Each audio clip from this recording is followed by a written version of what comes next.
What's going on, everybody? It's Jay, aka It's Ghost Story, back with another Phantom Parade video. Today is going to be covering Chapter 13, EX14, the boss fight against Mahito for green. I was going to initially do, I guess, more of a wide variety of teams on this, but at the same time, it was just mostly a taijutsu stage, unless you try to nuke with Hollow Purple Gojo. I tried to a couple of times, and I would have Choso on my team, and I feel like the combination of Choso and Geto would always do too much damage. And then when Mahito's health hits 80%, he applies that, I believe it's 90% curse energy cut, or not curse energy, but Jujutsu cut.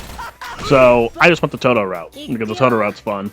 And when we're going to Toto route, we also have technically two teams, but not technically two teams, because we're just swapping Yuji with Nanami, and it's kind of going to be sort of an extension of my showcase video from Nanami. If you guys haven't seen it, it's the very first video on the channel, the very first long showcase on the channel. Kind of just to show a direct comparison of these two, because I wouldn't say this fight was super difficult. In fact, this was a first try clear, and you'll see that I didn't edit the video at all. So when we go to Green Nanami afterwards, we clear the floor immediately. There's no like cut or anything. We just clear the floor back to back, and we could attribute that to just how goated Toto is. I mean, this guy, we've had the glaze session when I uploaded my floor 82 video, where it's just non-stop hit after hit after hit after hit, and he just won't stop. But at least in this fight, he can actually apply disruption, which Mahito seemingly ignores just right there. But a lot of times you can't even get the full benefit of Toto's kit, because the boss is immune to those, disruption. So you can't apply it, you can't negate a boss's attack before it comes out, because the game just has so many bosses at the end game where you just can't apply any statuses to them. Which I wonder if on future Tower 4s, if that will be pulled back, because you kind of got to think to yourself, like, yeah, there is more content in this game than just Tower, but the primary form of content in this game is Tower. So we're adding, all these status effects to these characters, but majority of the time they can't even be used on bosses in the first place. So it's kind of a confusing design philosophy thing for some Zap to deal with, because if you make these, I guess you could put in quotation marks, stacked kits, you kind of have to have it so they can be used in some way. And I feel like the EX missions are something that we can use them on. It's just the fact that the EX missions are going to be so few and far in between, because we have to wait for the story mode to update.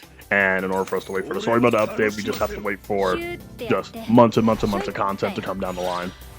So, Yuji also does phenomenal, by the way, during here. I remember for the Maharaga, the limited Tower Floor 1 video, he refused the Black Flash. I'm not sure why in that video exclusively.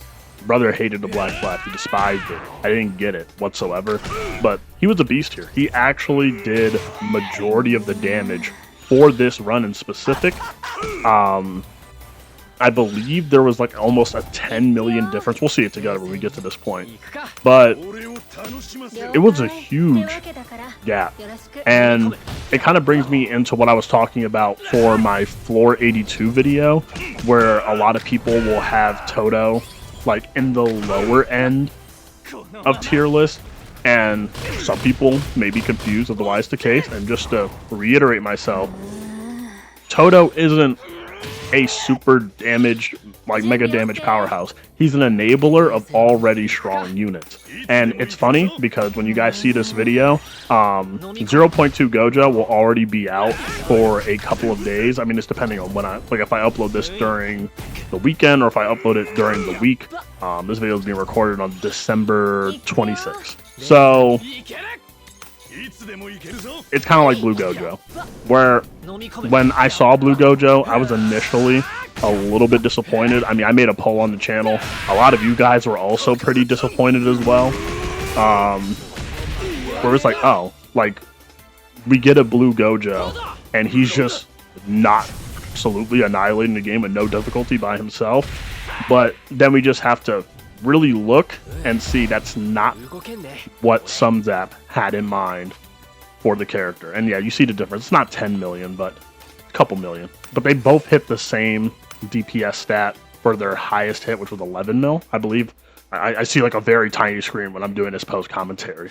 But it's kind of like, what purpose do they serve? And characters like Toto and Gojo, Blue Gojo, the new 0.2, and this Toto, DPS isn't the primary for their kit. They offer other things to let other units prosper. And it's kind of like the same idea where people usually don't like to invest a ton into DPS-oriented characters because there's always going to be another character that hits harder. But these support units that exist in the game can almost be borderline timeless. But I kind of have a different perspective to that because we are 2 years into this game's lifespan. Global's only been 1 year, but I've been following this game since it's released on JP, even before it released, when we were just seeing sneak peeks of it. And the arts for the first R units were being shown off. But we've had units that came out a year and a half ago that still stand the test of time and are still able to clear the most difficult content in the game. Like, it's hard to find units that were like, you could say that were the top of the meta a year and a half ago that can't be used currently. Like, you got Nimble Body Yuji, a unit that came out in like the first 4 months that the game was released, I believe. Around that time, you have the hidden inventory units. We're still all using the hidden inventory. We're still using Toji. We're still using Geto. We're still using Yellow Tinjo. We're using all of those units. And it's kind of funny because we've had more instances of supports and debuffers actually aging out in the game over DPS units, which is kind of hilarious to think about.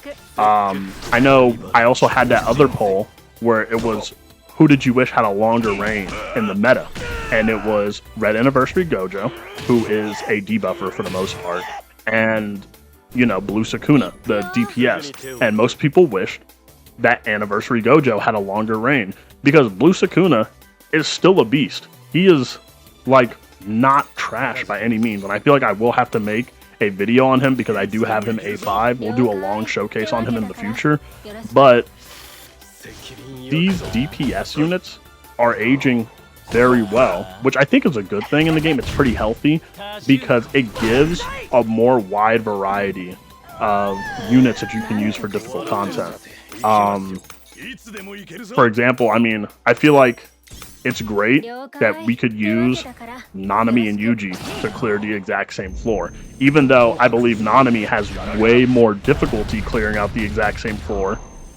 They can still both do it. It's just that when you use, you know, these debuffers or buffers that are aging out, like Red Gojo, or for example, Blue Momo, where I believe Blue Momo still has her space in the meta, but it can't just be her alone. She fulfills like a certain niche, and you know, for blue stages, you got to use her to clear out, like make sure the boss doesn't ult on a specific turn.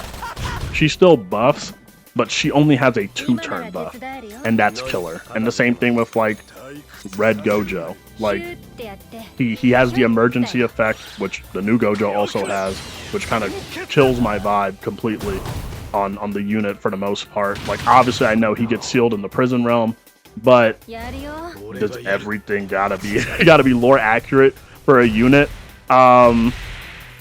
It's a little crazy. So I feel like if we were going to have units that stand the test of time, it's mostly DPS. And I feel like the supports that we are getting currently, especially like Toto. Like, I consider Toto, yes, he is a DPS, but his kit fundamentally works better as a backup support unit. You know, he's what's making dreams come true for your main DPS that should be in front, which is kind of weird, because your main DPS should usually be in slot 4, but he is kind of that backup that helps everything out.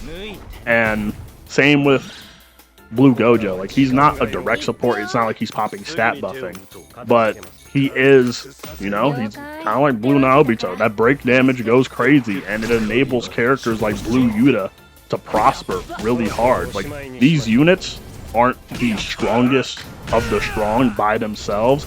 It's just the fact that they enable other units to show off their qualities, which is why most other YouTubers and other content creators will tell you to summon on these very strong support, very strong debuffer units, because yeah, there is this idea that at some point these previous DPSs will fade out, so these guys will still be standing, and they will be helping out your future units and your previous units, and that's kind of what matters. You know, the units that are able to enable. You need your enablers, alright? Like, I can see Yellow Shoko being around forever. I can see Yellow Yaga being around forever. SR, Red Yaga, forever. Red Nanami, forever. Like, these guys, like, again, these units kind of brought in their own era, and I feel like in order for all of those units to age out, we're gonna have to face this new, like, it would have to be a brand new wave of difficult content. And in order for that to happen, so many, and I mean so many old units would have to age out almost immediately, which is almost something I don't want. I'm actually pretty happy that, for the most part, I guess, because I think floor 80 is the new era of Phantom Prey. Floor 81 and above, that's the new era. I'm pretty okay with the fact that you can clear most quote-unquote difficult content below floor 80, or below floor 81, with just kind of almost whoever you want for the most part, if you're dedicated enough. But it's going to get to a weird point. We're going to definitely see a point in the future where units like Red Toji, Yellow Gojo, Green Yuji, all these goated units one day are just going to start aging out, and I feel like we should appreciate the variety that we have at the moment. But Toto just finished that clear. We're gonna show off the damage numbers. Actually, do we? Yes, we do. Okay. Well, it's been Jay, aka it's Ghost Story. I will see you guys later.